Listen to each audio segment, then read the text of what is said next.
Atmosphère légère, la vie comme en suspens, la pause éphémère du lieu de passage.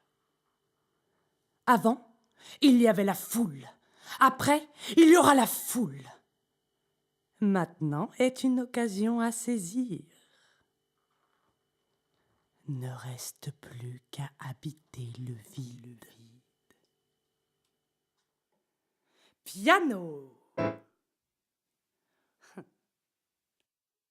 Ok, posture, le buste, les fesses. J'espère que je suis bien coiffée parce que j'ai des choses à dire. C'est mon moment, à moi. Personne d'autre, ça m'appartient. Mettez-vous à l'aise, rangez vos téléphones et vos enfants. Les issues de secours sont situées sur votre droite et on s'en fout. Taisez-vous, je suis là. Je demande la parole. Ces heures silencieuses comme unique temps pour tout hurler. La parole, je l'exige, je la prends, je la saisis. Menteuse.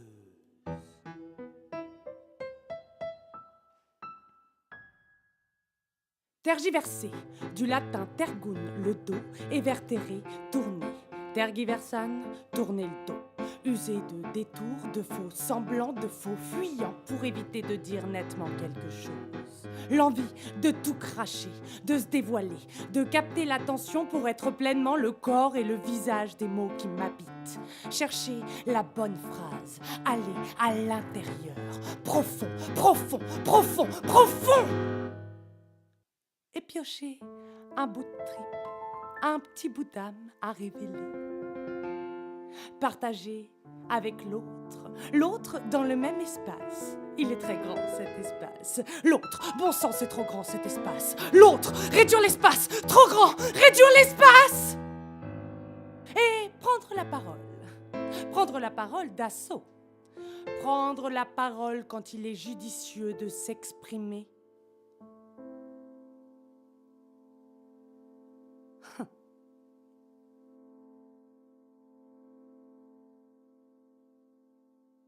Expression, du latin expressio, action de faire sortir quelque chose en pressant, s'auto-presser, en espérant que le jus sorte correctement.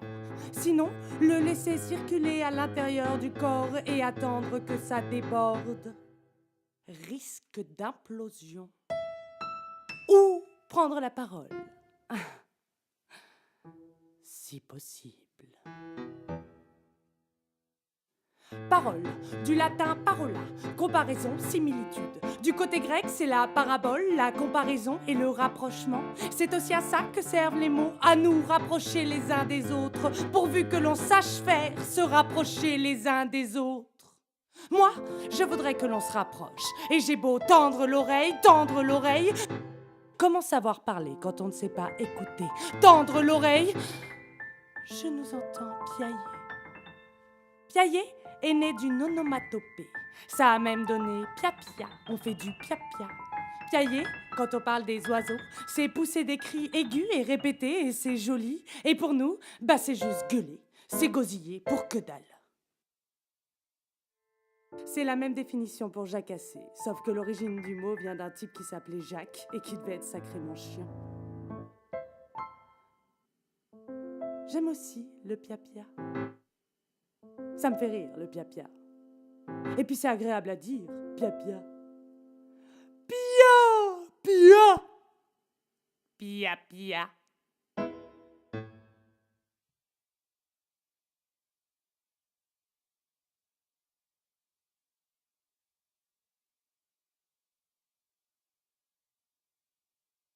La diction, l'énumération, l'intention, la pulsion, l'attention, la discussion, la communication, le débat. Des mots pour être ou pour paraître. Maintenir l'illusion. Gueuler pour vibrer un bon coup.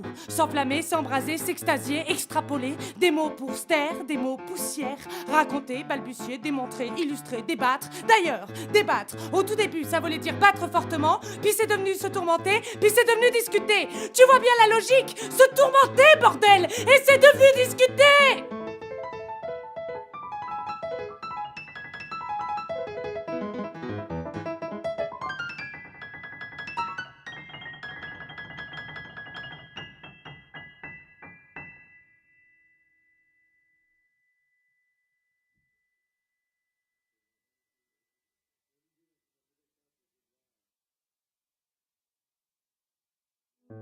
Moi, je suis hypersensible.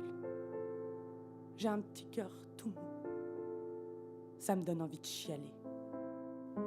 D'ailleurs, pour chialer, l'étymologie est incertaine, mais ça vient peut-être du mot chier. Chier des yeux, quoi. Prendre la parole, c'est un putain d'acte militant. Et moi, je reste là, à paraphraser dans ma tête. La paraphrase. Tu t'en rappelles, hein? Tu t'en rappelles de tes cours de français où tu faisais du pia-pia dans le fond de la classe au lieu de tendre l'oreille? La paraphrase. L'art de déblatérer pendant des plombes pour exprimer ce qui pourrait être dit en 3 mots. Puis, il y a l'épilogue. Du grec épi, au-dessus. Et logos, le discours. L'épilogue, bah c'est au-dessus du discours.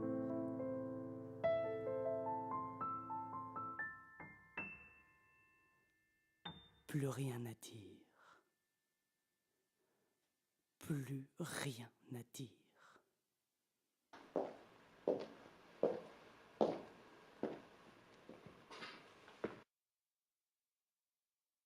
J'ai rien à dire. Eh ben ta gueule alors.